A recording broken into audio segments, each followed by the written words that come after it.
Во Македонија наутро разговарам со министерот за внатрешни работи, господинот Панчо Тошковски. Добро утро. Добро утро, благодарам на поканата.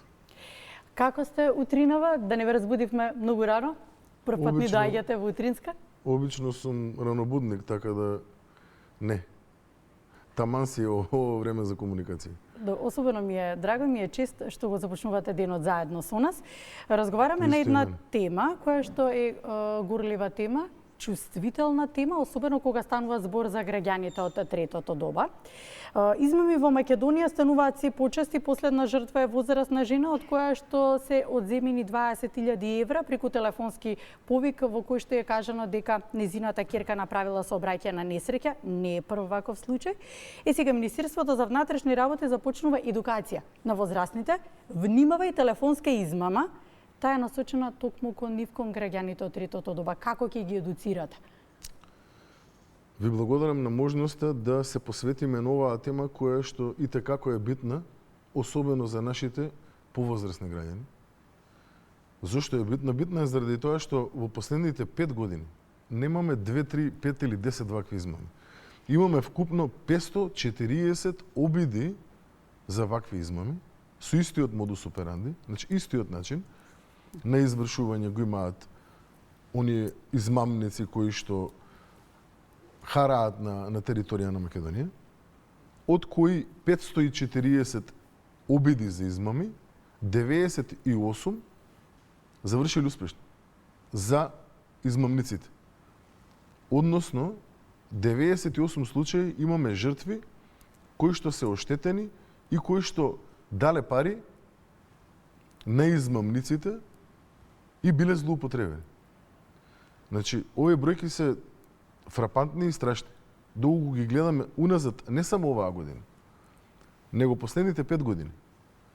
Министерството за внатрешни работи, увидувајќи оваа фактичка состојба, реши да започне со интензивна превентивна кампања, која што не знам зашто не била претходно започната, но добро е да се започне со ваков тип на кампања, со комуникација со нашите повозрастни луѓе, теренска комуникација, секојдневна комуникација и секако комуникација преку вас, медиумите, кои што навистина можете да допрете до огромен број на наши граѓани.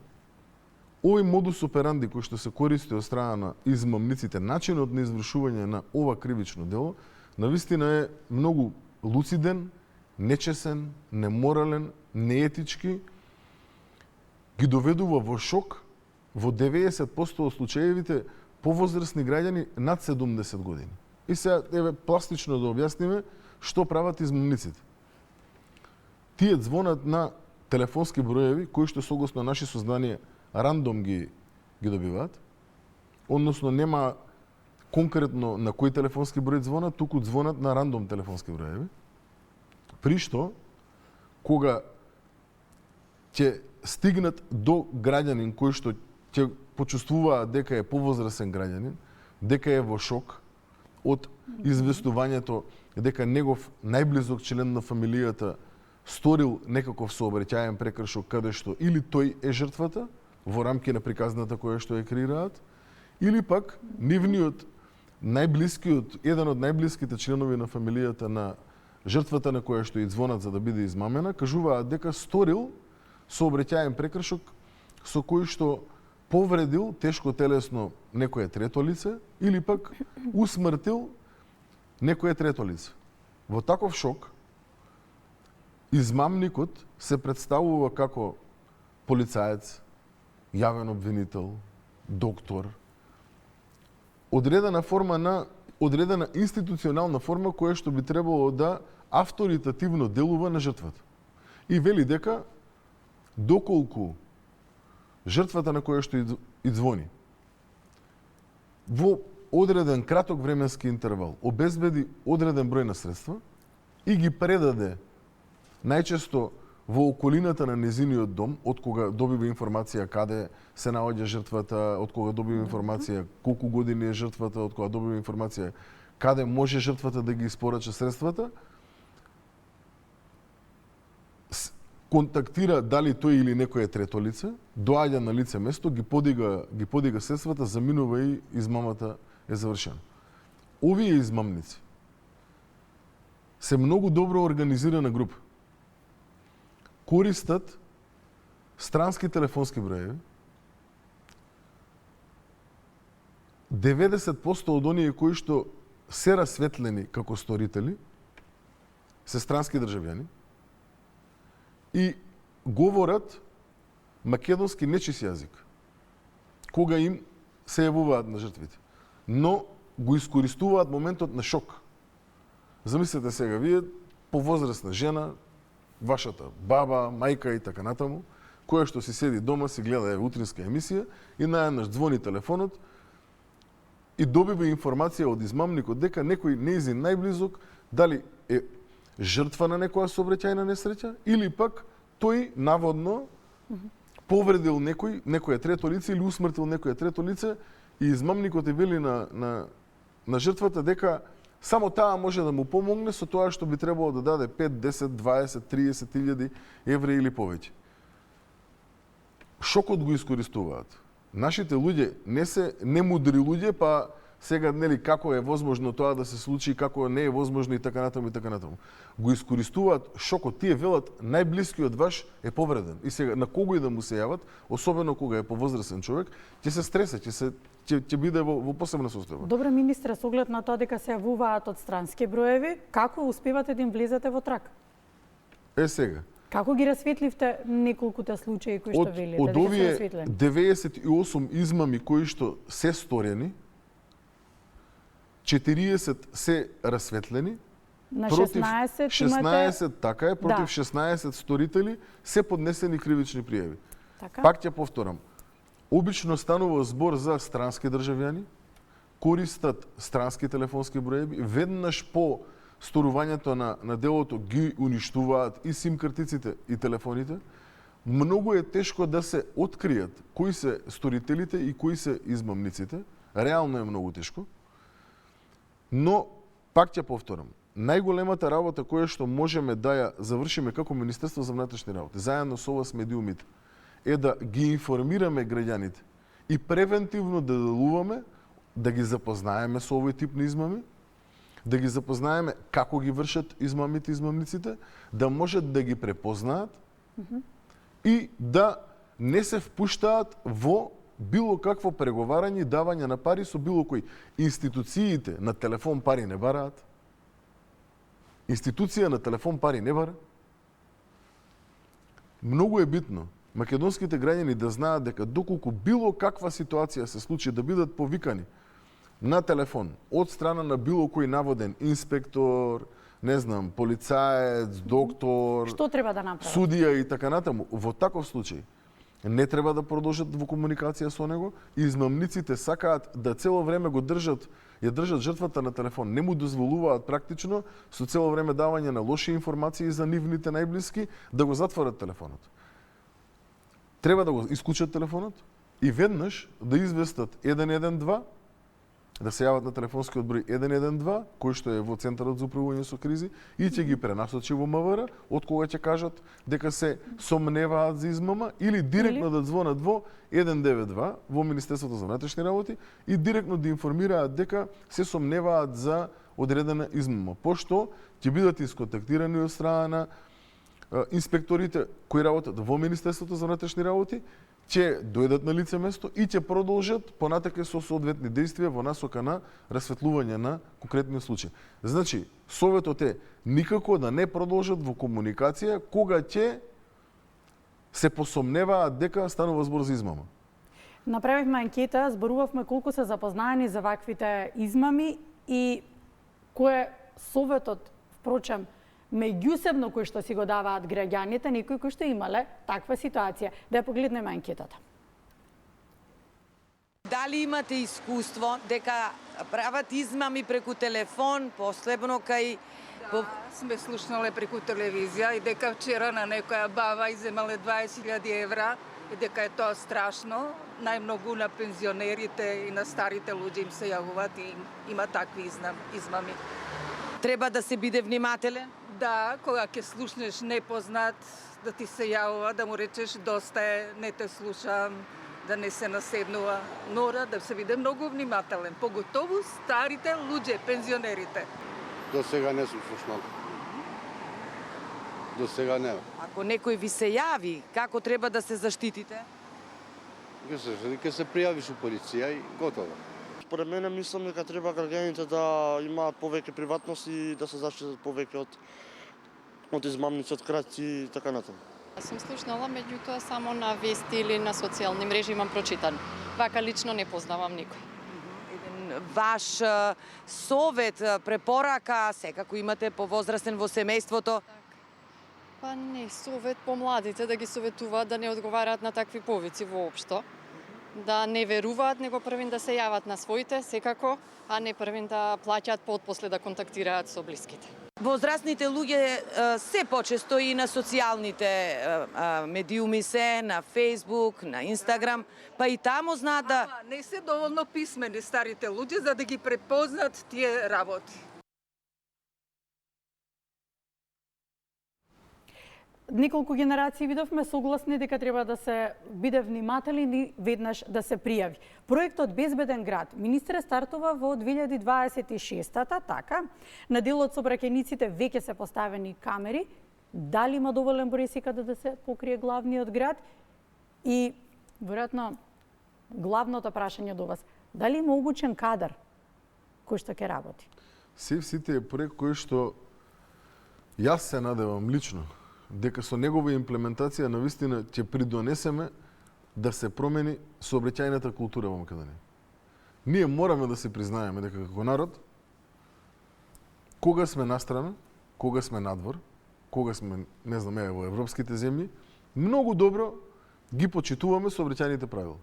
И многу добро знаеме дека доколку таму возиме над 50, ако е дозволено максимум 50, дека ќе бидеме санкционирани, казните и си ги почитуваме. Но во Македонија, особено нашите гастарбајтери кои ќе се вратат назад, на улиците низ Македонија мислат дека ова е некој рели сега тука или некоја не знам каква друга трка која што треба да ја реализираат и возат толку што они сметаат дека треба да возат.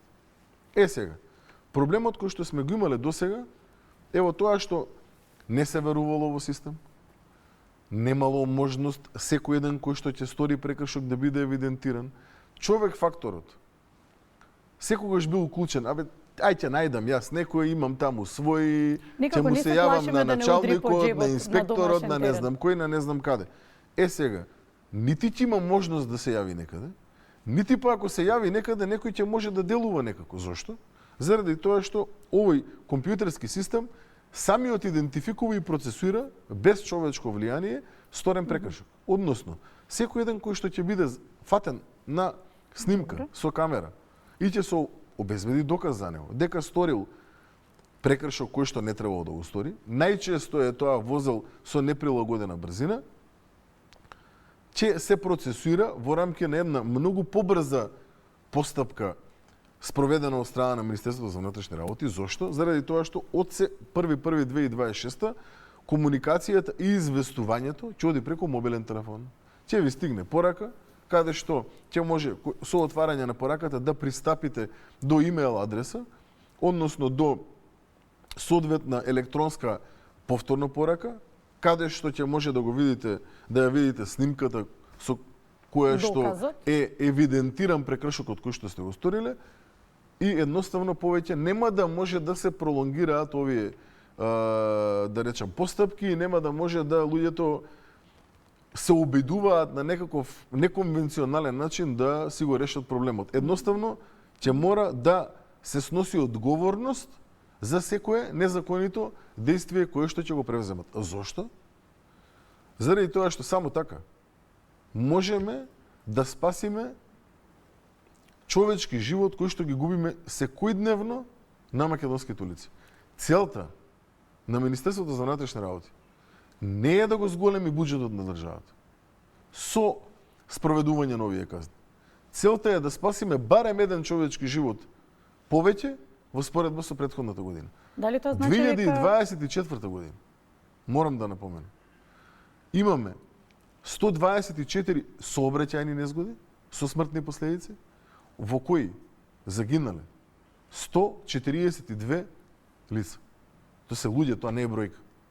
Ние мораме се да направиме, што е во наша надлежност, да спасиме колку што можеме повеќе наши, најчесто македонски граѓани, кои дали ради несовесно управување на моторно возило од нивна страна или несовесно управување на моторно возило од страна на трето лице, го изгубиле својот живот. Дали тоа значи дека веќе поставените камери дека функционираат, дека тие во некој случај може да се користат и како доказ? Не би сакал да ги кажувам бројките кои што ги имаме од досега поставените камери. Верувајте ми. Значи се во функција. Бројките се страшни. Бројките се страшни.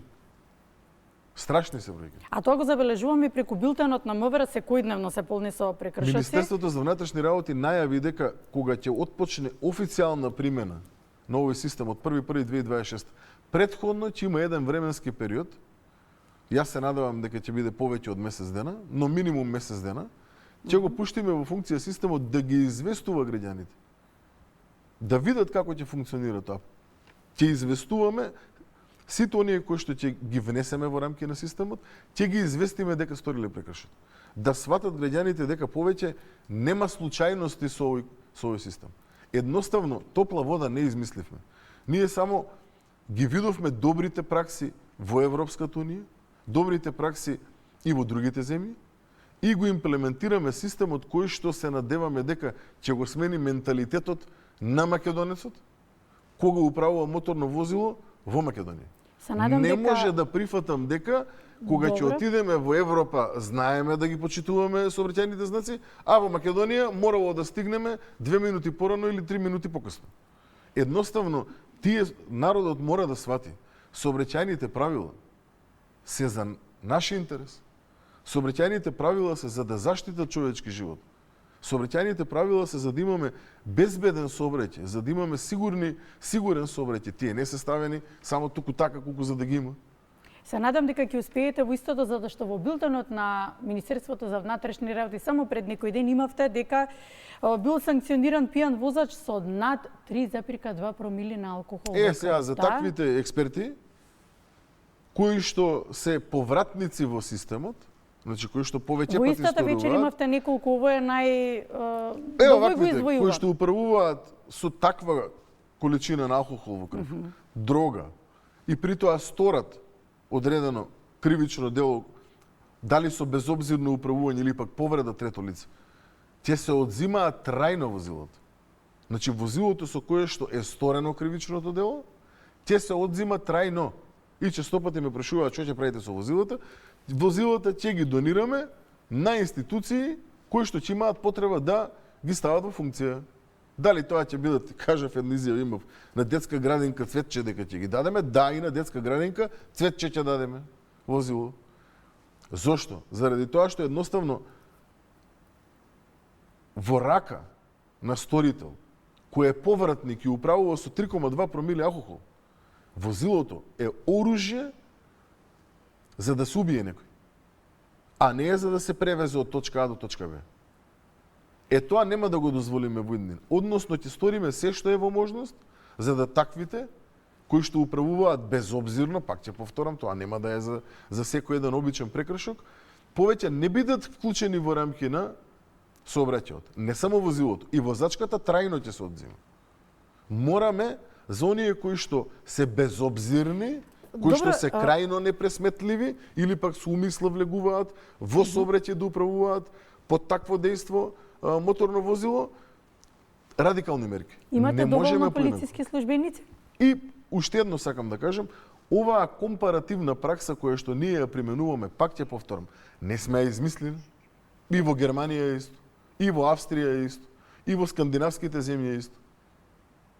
Ние не сме најпаметни, па сега ние измисливме, ќе ги конфискуваме возилата. Министре, кога сме веќе кај возилата, ако возилото не е на име на тој што вози, најчесто се земени преку лизинг компании. Не се секирате. Ќе го решиме и тоа. Решено е тоа и во предлог законските решенија. Добро, имате доволно полициски службеници за сиве овие работи кои што ги планирате? Бројката на полициски службеници и текако е доволна. Проблем е мобилноста во рамки на Министерството за внатрешни работи, која што беше тотално нефункционална и ограничена со стариот закон за внатрешни работи и стариот закон за полиција. Кој го сменивме и кој што ќе стапи во сила за 8 месеци од сега. Ветувам, многу поголема присутност на полициски службеници за година дена од сега. Зошто?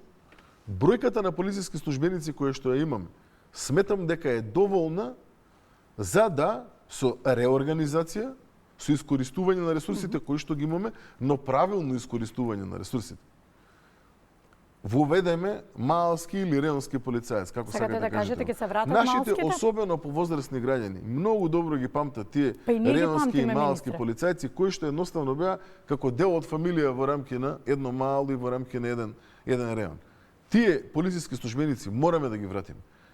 Почнавме со тоа со измените на Законот за внатрешни работи и измените на Законот за полиција, кои што ќе овозможат мобилност во рамки на Министерството за внатрешни работи, за да ги задоволиме потребите на граѓаните.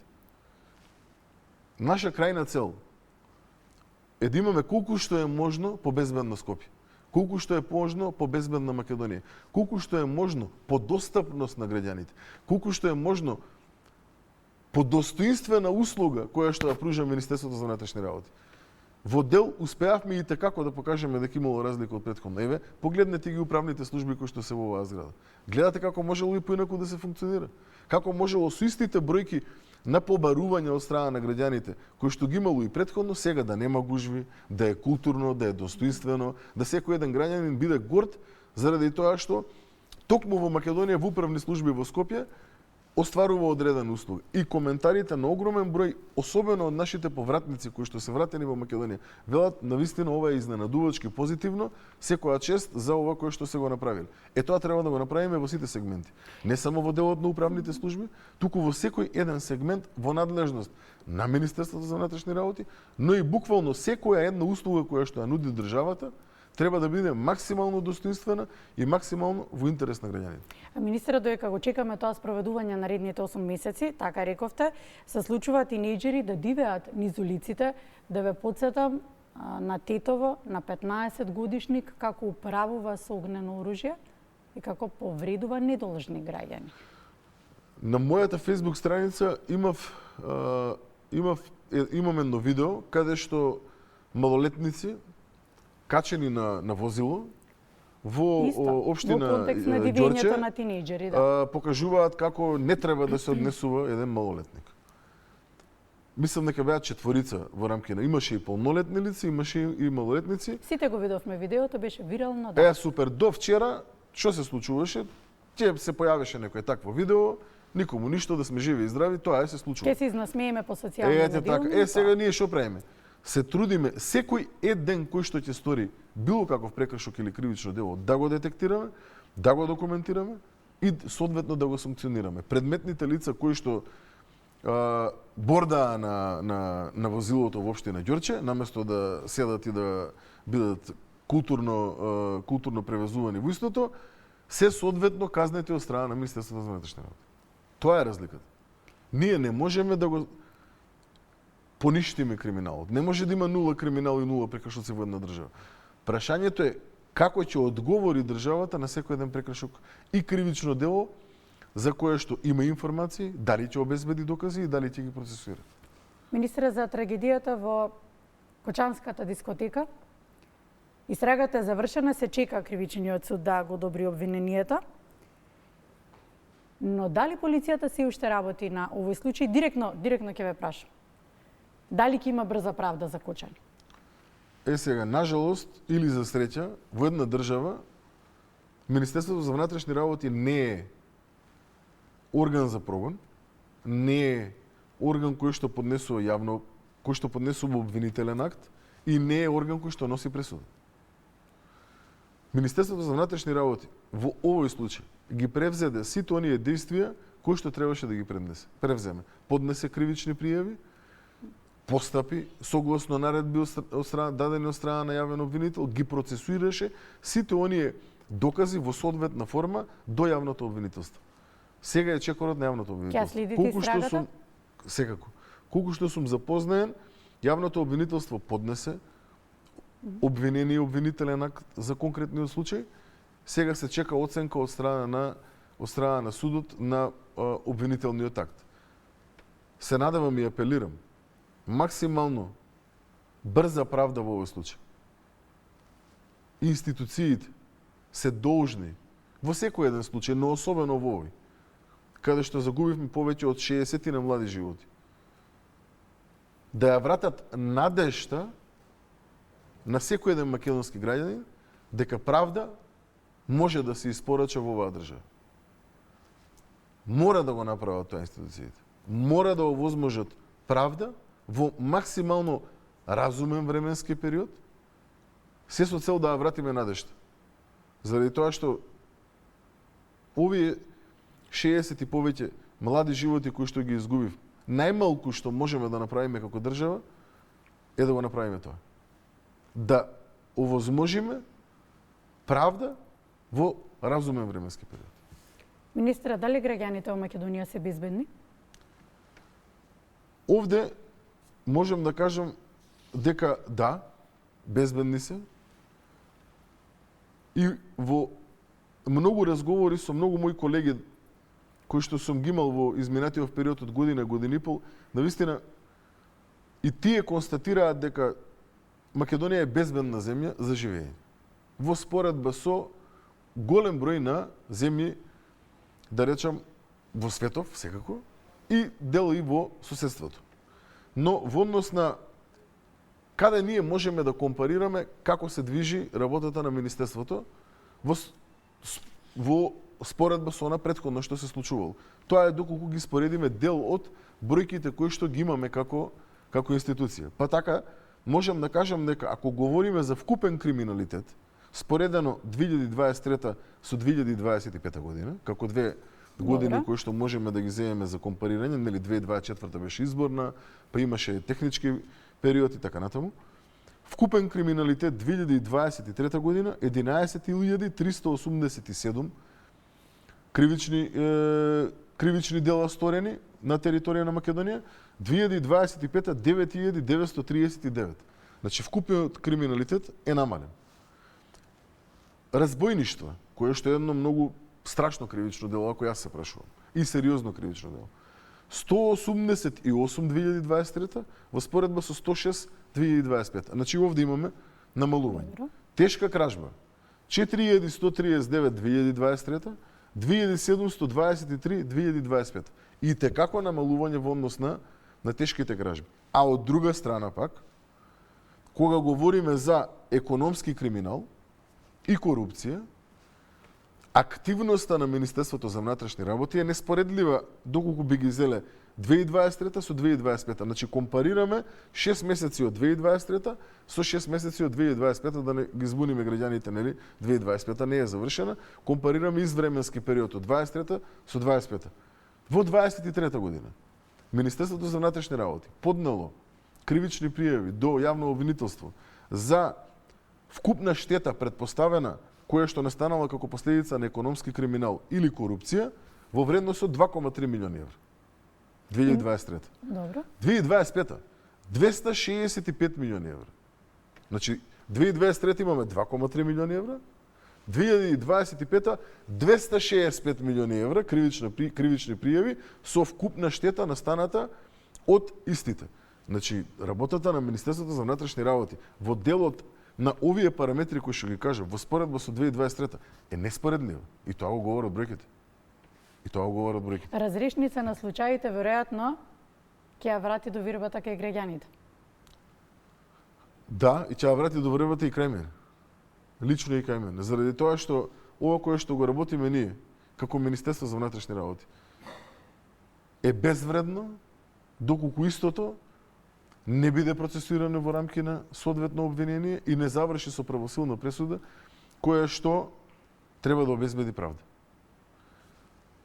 Системот во една држава функционира и дава резултат само доколку сите институции се функционални во рамки на реализација на нивните надлежности. Но мислам дека искрата надеж дека оваа држава може да ја вратиме на прав пат, граѓаните ја препознаа и гледаат дека можело и поинаку од претходно. Ред се и останатите институции во системот да одговорат соодветно согласно нивните законски надлежности. Министре, благодарам Ви за благодарам. гостувањето. Ако по утро денот се познава, се надам дека ќе биде убав денот. Се надевам и јас.